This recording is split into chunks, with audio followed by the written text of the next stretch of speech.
Sobrang nagagalit si Lynette dito sa nakita niya na maging itong si Harry ay sinaktan nga ni Carlos at nawala na nga ito ng malay. Nagawa pa nga niya itong igapos na parang isang preso at masamang tao. Kung katunayan ay dapat itong si Carlos ang nakagapos at nakakulong. Sila ang dapat makalaya dahil wala naman silang ginawang masama. Tukdulan na nga ang kanyang kasamaan. Kaya naman, sinabi nga nitong si Lynette kay Doc Carlos na naturuan pa man siyang doktor supalit nagawa niya ang ganyang bagay sa kanyang anak. Napakamalas umano nitong si Harry kung bakit siya pa ang naging ama nito. Naman itong si Doc Carlos ay wala lang umano daw talaga siyang choice dahil maging ang kanyang anak ay gusto nga daw siyang isumbong sa pulis. Anong nagawa itong si Lynette? Sa mga pangyayaring yon, parehas na silang dalawa nitong si Harry na nakagapos at bihag na nga ni Carlos.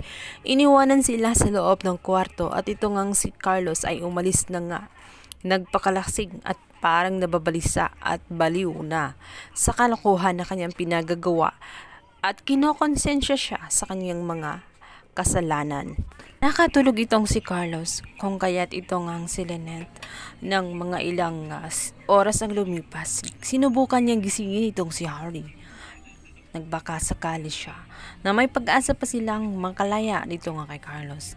Nagising itong si Harry at dito na nga sila nagkukumaripas na tanggalin ang mga tali ng kanilang kamay at paa nang sa ganun na makalabas sila ng bahay dahil wala ng pag-asa na makumbinsi pa ni Harry ang kanyang ama sapagkat nababaliw na nga ito at ayaw na ngang bitawan itong si Lynette kahit alam niya sa katotohanan na wala siyang karapatan dito sapagkat hindi naman talaga sila tunay na mag-asawa. Mamadali itong si Lynette at si Harry.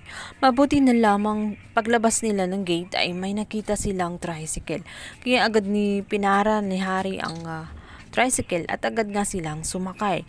Ngunit ang pasakay na nga sila ay biglang nahimatay itong si Lynette. Ano nga ba ang nangyari kay Lynette? Nasobrahan ba siya sa stress kay Carlos kung kaya't bumibigay na ang kanyang katawan? Ang nag-aalala itong si Harry sa kalagayan ni Lynette kaya naman nagpursige na talaga siya na ilabas itong si Lynette sa bahay ni Carlos para magamot nga kung meron man itong nararamdaman sa kanyang katawan. Agad naman siyang sinaklolohan ng tricycle driver at tinulungan nga siyang buhatin itong si Lynette nang makapasok na nga sa loob. Si Carlos ay labis na nagtaka kung bakit napakatahimik ng paligid.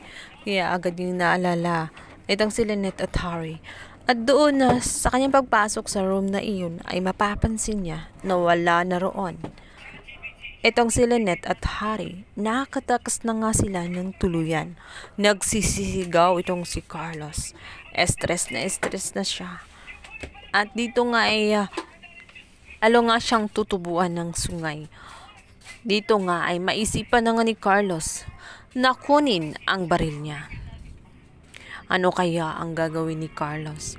Kikitlin na lang kaya niya ang kanyang buhay dahil talagang sirang-sira na siya at wala nang maniniwala sa kanya. At ngayong nakatakas na si Harry at si Lynette, natitiyak niyang susundan na nga siya ng mga kapulisan sa kanyang mga pinagagawa. Di matanggap ni Carlos ang kanyang kabiguan kung kaya't isasama nga niya sa hukay ang lahat ng kasalanan niya.